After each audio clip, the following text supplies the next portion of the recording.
uDlozi uyena okwamsibo ngomunye wabaproducer phinde futhi abe sound engineer masithi ke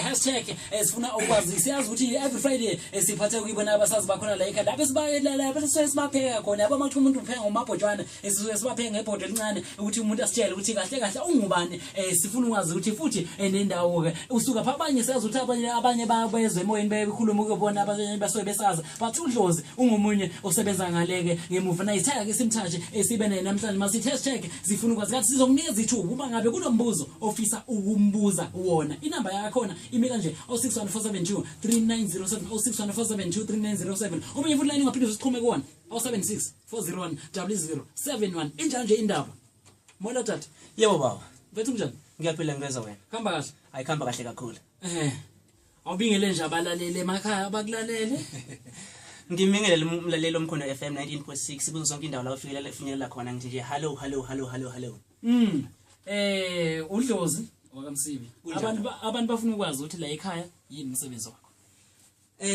ngingena la ekhaya ngizokwenza ama internship nje ngoba ngumuntu ofunde isound engineering so la ekhaya indawo engidile kuyo kakhulu ukusebenza as a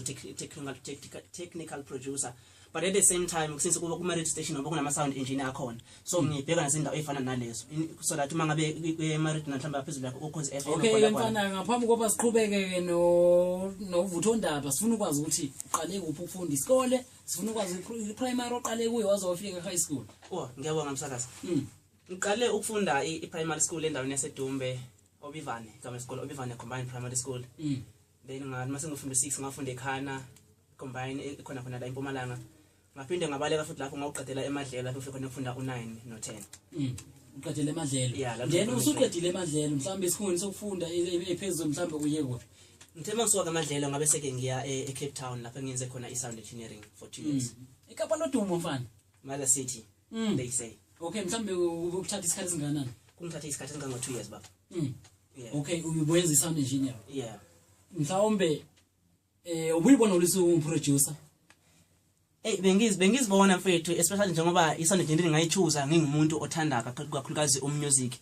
so ngathi mangabe ngithi ngisound producer mangabe ngisound engineering ngizokwazi ukuthi ngiproduce umusic and futhi ngakwazi ukuthi ngu DJ and ngike ngacula futhi nanokucula so ngakwazi ukuthi ngenzela yonke into lokho kuzongenza ekuthenini ngingaspend imali mhlawumbe ngifuna ngicule ngerecord studio somuntu ngisene studio sami ngiye ngiyiculela ngidj into efana nalezo kunomuntu njengamanje okulalela ubuza ukuthi ke engicabanga ukuthi vele uyazibuza ukuthi why mfethu wakhetha isound engineering and yini isound engineering isound engineering ekwangenza ngayikhetha ngiqale lapho nje honestly ngayikhetha uthando lo music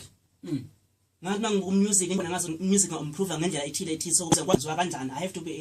must have knowledge ye sound engineering so ngayichuza ke so i sound engineering uyichaza idila nje anything ephathelene ne sound ngabe mhlambe ukurecorda mhlambe recording studios ama technical producer into kanjalo kwenza ama ringtone yonke lento le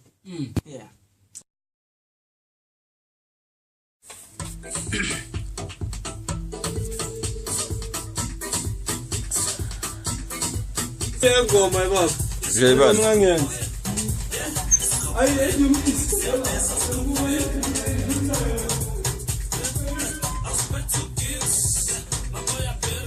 wazi ngayo ukuthi ke ingabe yena kahle kahle uyilive siyazi ukuthi khona la ekhaya kasifine futhi mfana mhlambe sithi siqhube nalodaba lethu ukuthi mhlawumbe imisebenzi la uqhamuka khona imisebenzi la oqale khona uze ufike la mhlawumbe noma ungayibala ukuthi